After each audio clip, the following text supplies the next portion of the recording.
নির্বাসনের পথে দেশ খুঁজতে খুঁজতে এক দশক পর কলকাতায় একটি ঘর পেয়েছিলাম। এখানেই আমি সুখে ও স্বস্তিতে ছিলাম, সৃষ্টিশীল ছিলাম। আমার বই দ্বিখণ্ডিত নিষিদ্ধ হয়েছিল। কলকাতা হাইকোর্ট সেই নিষেধাজ্ঞা খারিজ করে দেন।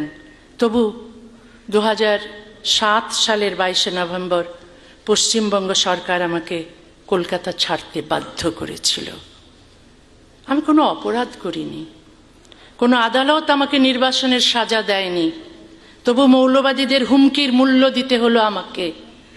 আমার ঘর, শহর, পাঠক এবং স্বাভাবিক জীবন হারিয়ে।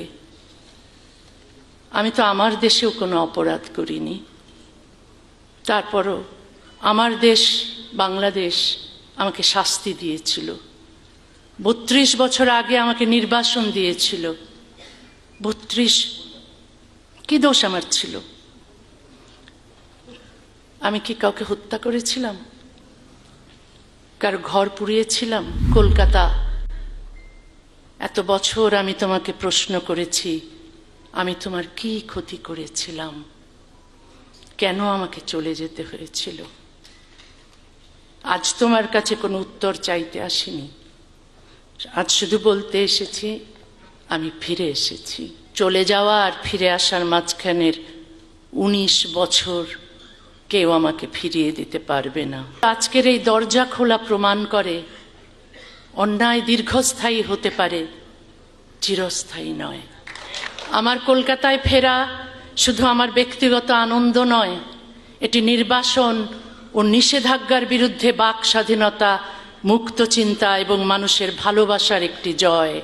আজ 1 আগস্ট 2026। আজকের দিনটি আমার জীবনে একটি বন্ধ দরজা খোলার দিন।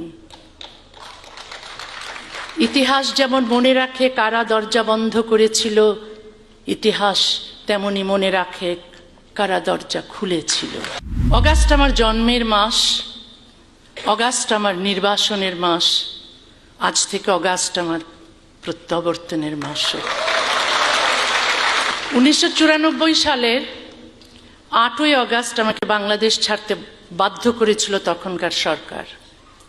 রাতের অন্ধকারে আমার স্বদেশের দরজা আমার জন্য বন্ধ করে দেওয়া হয়েছিল। তারপর একের পর এক সরকার এসেছে, কিন্তু সেই দরজা আর খোলেনি। আর মাত্র 7 দিন পর আমার নির্বাসনের 32 বছর পূর্ণ হবে। স্বদেশের বাইরে কাটানো সময় এরই মধ্যে স্বদেশে কাটানো সময়কে অতিক্রম করেছে। রাষ্ট্র আমাকে দেশ থেকে সরিয়ে দিয়েছে, কিন্তু আমার ভেতর থেকে দেশকে সরাতে পারেনি। বাংলা ভাষাই আমার বহনযোগ্য স্বদেশ, যে স্বদেশ আমি সঙ্গে করে পৃথিবীর এক প্রান্ত থেকে আরেক প্রান্তে নিয়ে বেরিয়েছি। এক বাংলায় আমার জন্ম, আরেক বাংলায় হারিয়ে যাওয়া ঘর খুঁজে পেয়েছিলাম। নিজের ভাষার শহরে আসতে পুলিশের পাহারার প্রয়োজন হওয়াটাই আমাদের সময়ের এক বেদনাদায়ক সত্য। লেখকের জীবন রক্ষা করা শুধু একজন মানুষকে রক্ষা করা নয়, তার কথা বলার অধিকার, ভিন্ন মত প্রকাশের অধিকার এবং কলমের স্বাধীনতাকেও রক্ষা করা।